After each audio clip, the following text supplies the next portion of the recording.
तो दर्शक बंधु आपण माने समस्ते जानिचंती जे गतकाली आम राज्यर नुआ सरकार अर्थात आम राज्यर मुख्यमंत्री श्रीजुक्त मोहन चरण माझी प्रथम थर पई पूर्णांग बजेट को आगत करिसंती एवं एही बजेट रे आम राज्यर लोक मानक पई एवं आम राज्यर चासी भाई मानक पई आउ आम राज्यर महिला मानक पई अनेक सारा नुआ नुआ बड़ बड़ घोषणा मध्य करिसंती एवं 16टी नुआ योजना मध्य कार्यकारी कराजिबो। तो चलतु आज ए भिडियो आम जाना जे वर्तमान जो ओडिशार बजेट आसी वर्तमान आमर मुख्यमंत्री मोहन चरण माझी जो बजेट को आगत करिसंती से बजेट रे आमर केउ योजना रे केते टंका खर्च करा जिवो बा केउ माननकु केते टंका मिलिबो बा केउ सबु नुआ नुआ योजना मध्य कार्यकारी करा जिवो जेमिति कि मधुबाबू पेंशन योजना रे केते टंका मिलिबो ता सहित आपणकर पीएम आवास योजना रे केते टंका मिलिबो ता सहित आमर सीएम किसान योजना चासी भाई मानक पई आउ ता सहित महिला मानक पई सुभद्रा योजना तो एसबु रे अनेक सारा खर्च मध्य करा जिवो एवं अनेक सारा टंका मध्य बंटन करा जिवो। तो आपण माने ए भिडियोटी को शेष पर्यंत निश्चय देखिबे एवं ता सहित भिडियो को गोटे लाइक करके चैनल को मध्य सब्सक्राइब कर नेबे। तो आज्ञा वर्तमान आपण माने स्क्रीन रे मध्य देखि पारुथिबे जे बजेट रे 16टी नुआ योजना घोषणा कले मुख्यमंत्री जानंतु कोन कोन आउ केउ माने पाइबे लाभ। तो हाँ आज्ञा वर्तमान आमर मुख्यमंत्री मोहन चरण माझी प्रथम थर पई जो पूर्णांग बजेट को आगत करिसंती सेही पूर्णांग बजेट रे वर्तमान आम राज्यर जनतांक पई से 16टी नुआ योजना मध्य घोषणा करिसंती जहाँकि खूब शीघ्र कार्यकारी हेबाकु जाउची एवं एही सबु योजना माध्यम रे आम लोक माननको अनेक सारा लाभ मध्य मिलबाकु जाउची। तो देखंतु 2025-26 आर्थिक वर्ष लागि मुख्यमंत्री मोहन चरण माझी सोमवार विधानसभा रे पूर्णांग बजेट उपस्थापन करुचंती।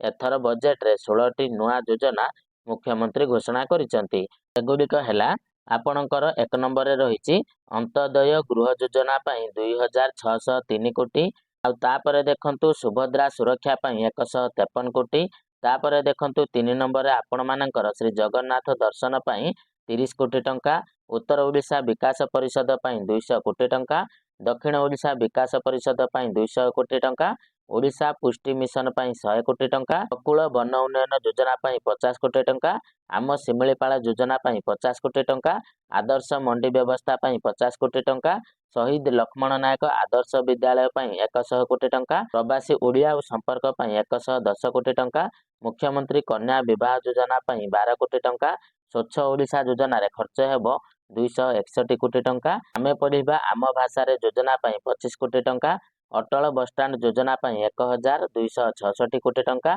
समृद्ध सहर योजना रे खर्च हेबो 408 कोटी टंका। तो वर्तमान आपण माने देखिले जे सरकार बजेट रे केउ सब नुआ नुआ योजना घोषणा करिसंती बा आपणकर कोन सब 16टी नुआ नुआ योजना रहिछि एवं केउ योजना माध्यम रे केते टंका खर्च हेबो ता मध्य मु आपण मानको कहि देली। तो वर्तमान आमे चलंतु जानिबा जे केउ विभाग को केते टंका एही बजेट रे दिया जायछि। तो आपण माने टिके धैर्यर सहित भिडियोटी को देखिबे जहा द्वारा आपण माने संपूर्ण डिटेल्स को मध्य जानि परिबे। तो आज्ञा वर्तमान आपण माने पुणी थरे स्क्रीन रे मध्य देखि पारुथिबे जे जानंतु बजेट रे केउ विभाग को केते आवंटन।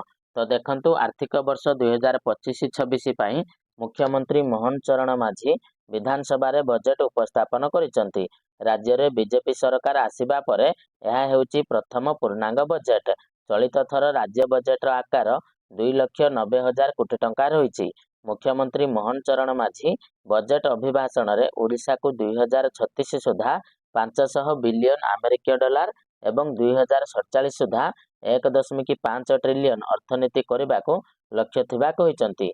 तो देखंतु प्रथम थर पई राज्य रे बीजेपी सरकार जो गठन होईची तो बीजेपी सरकारंकर एटा प्रथम पूर्णांग बजेट मध्य रही। जो पूर्णांग बजेट रे मुख्यमंत्री मोहन चरण माझी आमर 2,90,000 कोटी टंकार बजेट मध्य आगत करिसंती। एही बजेट रे जो एते टंका खर्च करा जिवो तो सेही सबु टंकाटी आमर केउ केउ विभाग रे खर्च हेबो चालंतु ता उपरे टिके नजर पकाइबा। तो देखंतु प्रथम रे गृह विभाग को आपणकर 10,759.90 कोटी टंका मंजूर करा जायछि। सेही परि साधारण प्रशासन एवं पीजी विभाग को 740.75 कोटी टंका मध्य प्रदान करा जायछि। तापरे देखंतु राजस्व एवं विपर्यय परिचालना विभाग पई आमर 1,913.28 कोटी टंका मंजूर करा जायछि। आईन विभाग को आपणकर 1059.44 କୋଟି ଟଙ୍କା। ସେହିଭଳି ଅର୍ଥ ବିଭାଗକୁ 63,511.91 କୋଟି ଟଙ୍କା। ବାଣିଜ୍ୟ ମନ୍ତ୍ରାଳୟ ପାଇଁ 308.81 କୋଟି ଟଙ୍କା। ପୂର୍ତ୍ତ ବିଭାଗ ପାଇଁ 12,000 କୋଟି ଟଙ୍କା। ଓଡ଼ିଶା ବିଧାନସଭା ପାଇଁ 144.62 କୋଟି ଟଙ୍କା। ଖାଦ୍ୟ ଯୋଗାଣ ଓ ଖାଉଟି କଲ୍ୟାଣ ବିଭାଗ ପାଇଁ 1,537.77 କୋଟି ଟଙ୍କା। ସେହିଭଳି ବିଦ୍ୟାଳୟ ଓ ଗଣଶିକ୍ଷା ବିଭାଗ ପାଇଁ 31,185.47 କୋଟି ଟଙ୍କା। SC ST ବିକାଶ, ସଂଖ୍ୟାଲଘୁ ଏବଂ ପଛୁଆ ବର୍ଗଙ୍କ ପାଇଁ 6,436.10 କୋଟି ଟଙ୍କା। ସ୍ୱାସ୍ଥ୍ୟ ଏବଂ ପରିବାର କଲ୍ୟାଣ ମନ୍ତ୍ରାଳୟ ପାଇଁ 22,741.21 କୋଟି ଟଙ୍କା। ଗୃହ ଏବଂ ନଗର ଉନ୍ନୟନ ବିଭାଗ ପାଇଁ 9,973.57 କୋଟି ଟଙ୍କା। ଶ୍ରମ ମନ୍ତ୍ରାଳୟ ପାଇଁ 373.22 କୋଟି ଟଙ୍କା। କ୍ରୀଡ଼ା ଏବଂ ଯୁବ ବ୍ୟାପାର ବିଭାଗ ପାଇଁ 1,319.79 କୋଟି ଟଙ୍କା। ଯୋଜନା ଏବଂ କ୍ରିୟା ଉନ୍ନୟନ ବିଭାଗ ପାଇଁ 2,808.22 କୋଟି ଟଙ୍କା। ପଞ୍ଚାୟତିରାଜ ଏବଂ ପାନୀୟ ଜଳ ବିଭାଗ ପାଇଁ 28,451.31 କୋଟି ଟଙ୍କା। ଶିଳ୍ପ ବିଭାଗ ପାଇଁ 808.15 କୋଟି ଟଙ୍କା। ଜଳ ସମ୍ପଦ ବିଭାଗ ପାଇଁ 14,894.21 କୋଟି ଟଙ୍କା। ପରିବହନ ବିଭାଗ ପାଇଁ 3,794.88 କୋଟି ଟଙ୍କା। ଜଙ୍ଗଲ ଏବଂ ପରିବେଶ ଓ ଜଳବାୟୁ ପରିବର୍ତ୍ତନ ବିଭାଗ ପାଇଁ 1,491.49 କୋଟି ଟଙ୍କା। କୃଷି ଏବଂ କୃଷକ କଲ୍ୟାଣ ମନ୍ତ୍ରାଳୟ ପାଇଁ 14,700.71 କୋଟି ଟଙ୍କା। ଇସ୍ପାତ ଏବଂ ଖଣି ବିଭାଗ ପାଇଁ 404.39 କୋଟି ଟଙ୍କା। ସୂଚନା ଏବଂ ଲୋକ ସମ୍ପର୍କ ପାଇଁ 160.70 କୋଟି ଟଙ୍କା। ଅବକାରୀ ବିଭାଗ ପାଇଁ 244.99 କୋଟି ଟଙ୍କା। ବିଜ୍ଞାନ ଓ ପ୍ରଯୁକ୍ତି ବିଦ୍ୟା ପାଇଁ 353.22 କୋଟି ଟଙ୍କା। ଗ୍ରାମ ଉନ୍ନୟନ ବିଭାଗ ପାଇଁ 10,020.12 କୋଟି ଟଙ୍କା।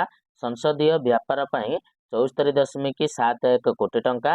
ଶକ୍ତି ବିଭାଗ ପାଇଁ 3,962.33 କୋଟି ଟଙ୍କା। ହସ୍ତତନ୍ତ ଓ ବୟନ ବିଭାଗ ପାଇଁ 266.58 କୋଟି ଟଙ୍କା। ପର୍ଯ୍ୟଟନ ବିଭାଗ ପାଇଁ 820.08 କୋଟି ଟଙ୍କା। ମତ୍ସ୍ୟ ଏବଂ ପଶୁ ସମ୍ପଦ ବିଭାଗ ପାଇଁ 1,909.12 କୋଟି ଟଙ୍କା। ସମବାୟ ବିଭାଗ ପାଇଁ 2,276.6 କୋଟି ଟଙ୍କା। ପବ୍ଲିକ୍ ଏଣ୍ଟରପ୍ରାଇଜେସ୍ ପାଇଁ 11.04 କୋଟି ଟଙ୍କା। ମହିଳା ଏବଂ ଶିଶୁ କଲ୍ୟାଣ ବିଭାଗ ପାଇଁ 15,222.85 କୋଟି ଟଙ୍କା। E&IT ବିଭାଗ ପାଇଁ 688.83 କୋଟି ଟଙ୍କା। ଉଚ୍ଚଶିକ୍ଷା ବିଭାଗ ପାଇଁ 3,655.83 କୋଟି ଟଙ୍କା।